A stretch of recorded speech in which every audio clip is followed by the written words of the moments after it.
बिहार विधानसभा चुनाव 2025 को लेकर प्रशांत किशोर पूरे बिहार में जन समर्थन के लिए लोगों से मिलना शुरू कर चुके हैं। प्रशांत किशोर की विचारधारा से प्रभावित होकर कई संगठन प्रशांत किशोर के साथ जुड़ रहे हैं। इसी क्रम में आज नागरिक राजनीतिक मोर्चा नाम के संगठन ने प्रशांत किशोर को अपना समर्थन दिया है। पटना में एक कार्यक्रम के दरमियान प्रशांत किशोर ने संगठन के संस्थापक वसंत कुमार चौरसिया का स्वागत किया है। प्रशांत किशोर ने उस संगठन के साथ अपनी मजबूती और प्रबल करने की बात कही है। विशेष जानकारी के लिए चलिए चलते हैं पटना। देखिए, विधानसभा चुनाव 2025 को लेकर हर पार्टी अपने अपने कार्यकर्ताओं को अपने तरफ आकर्षित करने की कोशिश कर रहे हैं, चाहे वो सत्ता दल की हो या फिर विपक्ष दल की हो या तीसरे मोर्चे पे खड़ा होने वाले उभरने वाले कोई पार्टी हो। आज प्रशांत किशोर ने एक संगठन के साथ आज आकर के अपनी बात को साझा किया। चूँकि एक ऐसा संगठन है जिस नागरिक राजनीतिक मोर्चा, ये नागरिक राजनीतिक मोर्चा, ये पार्टी आज जनसुराज अभी निर्माण भी नहीं हुआ है, लेकिन उनके साथ विलय करने का काम किया है और इस जगह प्रशांत किशोर जी की भी मौजूदगी दिखी गई। प्रशांत किशोर जी ने क्या कुछ कहा है इनके संगठन के मिलने के बाद, जरा इस बात को आप सुनिए। इस व्यवस्था से जुड़ रहे हैं, मैं आपको इतना ही आश्वासन दे सकता हूँ कि जिस ईमानदारी और शुद्धता से इस प्रयास को हम लोगों ने शुरू किया है, मेरी कोशिश होगी कि उस ईमानदारी और शुद्धता में कोई कमी न आए। मेरे आचार विचार व्यवहार से कभी भी आपको शर्मिंदगी न उठानी पड़े। मेरे से कोई ऐसी काम गलत न हो जिससे कि आपको ये लगे कि मैं जुड़कर गलत जगह पर आ गया हूँ। आप यहाँ आए, मेरे गले में बहुत दर्द है, इसलिए मैं माफ़ी चाहता हूँ। कुछ लंबा नहीं बोलेंगे। आप सभी साथियों का फिर से हृदय से धन्यवाद। आपका इस परिवार में स्वागत है। बहुत बहुत शुक्रिया।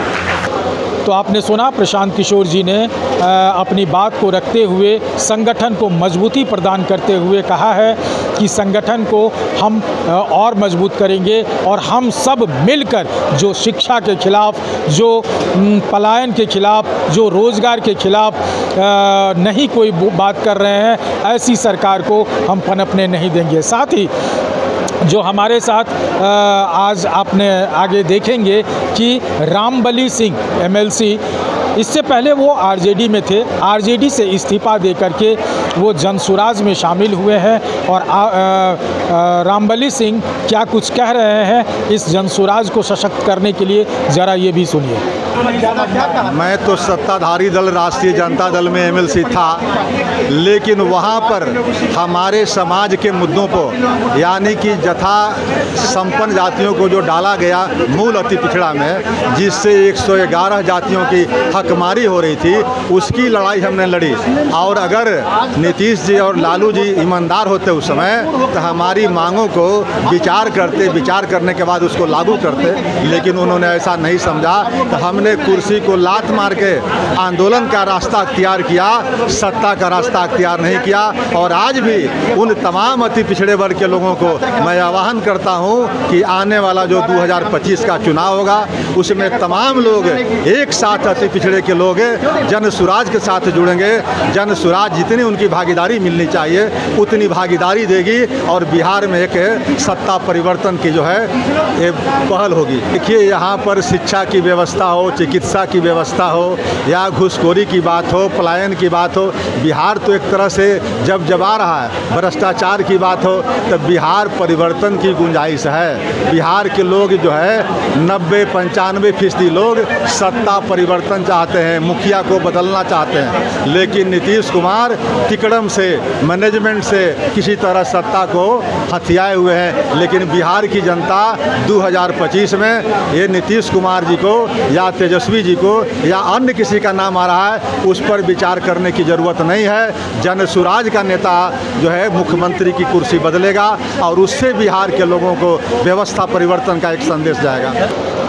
तो आपने सुना रामबली सिंह ने सीधा सीधी आरोप लगाया है सत्ता दल पर कि शिक्षा से वंचित रखा है बिहार के नागरिकों को, बिहार के छात्र छात्राओं को, बिहार के परिवार को, पलायन नहीं रोक पाया, महंगाई बढ़ा दी एवं प्रकार के आरोप लगाए गए। और उनका मानना है कि हमारा एक ही मकसद है, जनसुराज इन सब चीज़ों से बदल करके एक नया बिहार का स्थापना करेंगे। साथ ही जो संगठन आज मर्ज किए हैं उनके जो संस्थापक हैं बसंत कुमार, वो उन्होंने क्या कुछ कहा है, ज़रा ये भी सुनिए। कार्यक्रम था सर, किस लिए कार्यक्रम था? यह जो हमारा जो संगठन था नागरिक राजनीतिक मोर्चा, उसने जन स्वराज में मिलने का निर्णय ले लिया है और हमारे सभी साथी पूरे तन मन धन से, पूरे उत्साह से जन स्वराज में आज शामिल हो गए हैं। लेकिन पॉलिटिकल जो तमाम लोग हैं वो कहते हैं कि प्रशांत किशोर बिजनेसमैन है, बिजनेस करने के लिए तैयार है। वो अगर कुछ बोलते हैं तो ये उनका विचार है, मैं उससे सहमत नहीं हूँ। बिजनेस तो आज पिछले 35 वर्षों से शासन करने वाले लोग कर रहे हैं, ये मैं देख रहा हूँ। मुझे कोई भी विधायक नहीं दिखाई देता है, कोई भी मंत्री नहीं दिखाई देता है जो बिजनेसमैन नहीं है। टिकट को लेकर भी तो बातचीत, टिकट बिकते हैं, यहाँ पे राज्यसभा की सीटें बिकती हैं, तो फिर प्रशांत को कुछ दिन के बाद आप कह सकते हैं जब वो कुछ हो जाएंगे। अभी तो कुछ नहीं उसने बेचा है, कुछ नहीं बिजनेस किया है। और बिजनेस करने वाले को राजनीति करने का अधिकार। ये प्रशांत जी से कोई टिकट की बात हुई है अगले चुनाव के लिए? मुझे टिकट की क्या बात होगी, हम लोग शामिल हुए हैं। मेरे साथी जो विधानसभा में अच्छे पाए जाएंगे पार्टी के द्वारा, उनको टिकट मिलेगा। तो आपने सुना बसंत कुमार को भी, रामबली सिंह को भी और प्रशांत किशोर को भी। इन तमाम मुद्दों से, तमाम बातों और बयानों से ये नज़र आ रहा है कि आने वाला 2025 विधानसभा चुनाव में एक रोचकता पैदा होगी इस बार, और वो रोचकता समाज के सरोकार के लिए, समाज के सेवक के तौर पर प्रशांत किशोर उभरने वाले हैं अपने संगठन जन सुराज को लेके, ऐसा प्रतीत होता है। अमलेश आनंद, KBC न्यूज़, पटना।